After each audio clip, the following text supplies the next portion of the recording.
복음의 울타리를 강하게 하는 힘 부천하드 이숙경자매 옥스 회장님께서 하신 말씀 중에 일어서서 간증을 전할 때 간증을 더 잘 얻게 된다 하신 말씀에 용기를 내어 말씀을 전합니다. 짧지 않은 신앙생활을 되돌아보면 저희 삶에 함께하고 계신 하나님의 오묘한 섭리와 인도에 감사드립니다. 저는 첫 직장에서 함께 근무하던 직장 동료에게서 교회를 알게 되었습니다. 평소에 인생의 의미와 목적이 무엇인지, 예수님을 믿지 않으면 정말 지옥에 가는 것인지, 세상에는 왜 이렇게 종교가 많은지 궁금한 것이 많았답니다. 어느 토요일 오후 그분께서 퇴근 후 교회 활동 모임에 같이 가보지 않겠냐고 용기를 내어서 조심스럽게 권유해 주셨습니다. 저에게 믿음을 강요하지 않았지만 더 알아보고 싶다는 생각에 침례를 받고 교회 회원이 되었습니다.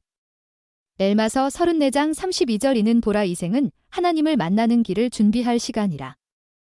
이생에 나른 사람들이 자신의 일을 수행할 날이니라 라는 구절이 제 마음속 깊이 파고들었습니다. 교회 안에서 행복한 가정을 보며 자연스럽게 결혼에 대한 소망이 생겼고 복음 안에서 가정을 이루게 되었습니다.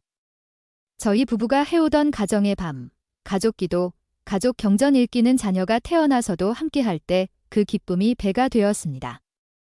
자녀들이 어릴 때 남편은 하루의 고된 일을 마치고 집으로 돌아올 때 항상 손에는 다과가 들려져 있었습니다.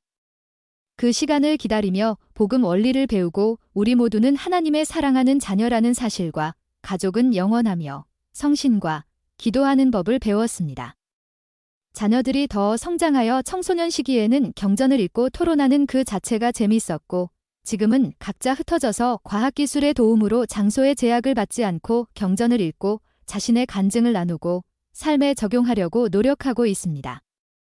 이번 주 월요일에는 선교사고 나가 있는 자녀로부터 영적인 경험을 듣는 시간을 가졌습니다.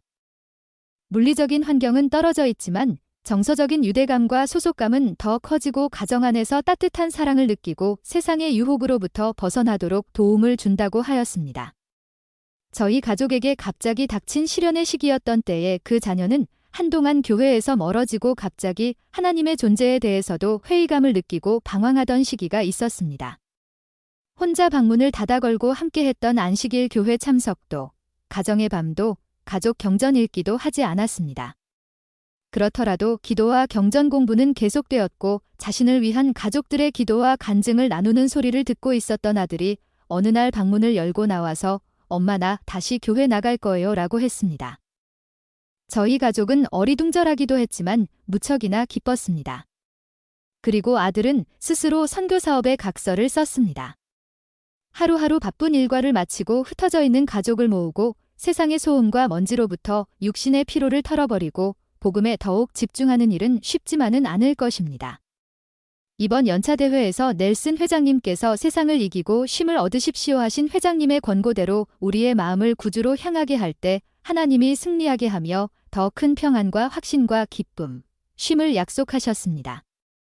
고린도후서 5장 17절에 그런즉 누구든지 그리스도 안에 있으면 새로운 피조물이라 새로운 피조물이 되고자 노력할 때 우리의 마음과 견해, 행동, 본성을 바꾸기 위해 하나님 아버지와 예수 그리스도께 도움을 얻고자 그분들께 의지해야 합니다. 가족, 세상에 전하는 선언문을 통하여 가족 생활의 행복은 주 예수 그리스도와 가르침에 근거를 둘 때 가장 훌륭하게 성취될 수 있다고 선포하셨습니다. 몰몬경에는 자신이 살던 곳을 떠나 약속의 땅으로 건너간 한 가족의 이야기가 나옵니다. 리하이와 이스마엘 가족이 예루살렘을 떠난 후 황량한 광야를 건너 약속의 땅으로 건너가는 과정에서 그들 중 일부는 불평하였지만 나머지 가족들은 하나님에 대한 신앙과 신뢰로 견뎌낼 수 있었습니다. 너무나 잘 아시는 니파이전서 1장 1절을 보면 이 훌륭하신 부모는 어려운 시기에도 주님의 가르침으로 가족을 양육하고 인도하려 노력했습니다. 니파이는 많은 고난을 겪었고 온 생애 동안 주의 은혜를 크게 입었고 하나님의 선하심과 비밀을 알게 되었다고 기록하였습니다. 고난을 겪었지만 영적인 축복과 경험을 통하여 하나님의 계획을 더 잘 이해할 수 있었다고 생각합니다. 니파이전서 1장 3절을 살펴보면 이리하여 우리는 하나님의 계명은 반드시 이루어질 것임을 알게 되나니 만일 사람의 자녀들이 하나님의 계명을 지킬진대 하나님께서는 그들을 양육하시며 그들을 강하게 하시고 그들이 그가 명하신 일을 성취할 수 있는 방편을 마련해 주시는도다라고 나와 있습니다. 점차 사악해져가는 세상에서 삶의 폭풍 가운데서도 다이 되고 신앙과 간증의 빛이 더해지는 가정이 중심이 되고 교회가 이를 뒷받침하는 교과 과정을 주셨습니다. 세상의 유혹과 영향력이 커지는 시대에 종종 우리는 행동하지 않기를 선택할 수 있지만 불평하지 않고 우리의 삶을 개선하기 위해 결심을 행동으로 옮길 때 비로소 자신을 둘러싼 모든 것이 변화의 길로 들어선다는 것을 알고 있습니다. 저는 교회가 곧 회원이라는 말씀처럼 용기를 갖고 담대하게 자신의 빛을 나누기를 선택한 그분의 모범을 따르기를 소망합니다. 살아계신 선지자가 인도하는 예수 그리스도 후기 성도 교회는 하나님의 참된 교회임을 압니다. 조셉 스미스는 교회를 회복하도록 부름받은 하나님의 선지자임을 압니다. 몰몬경이 하나님의 참된 말씀임을 간증드리며 예수 그리스도 이름으로 말씀드립니다. 아멘.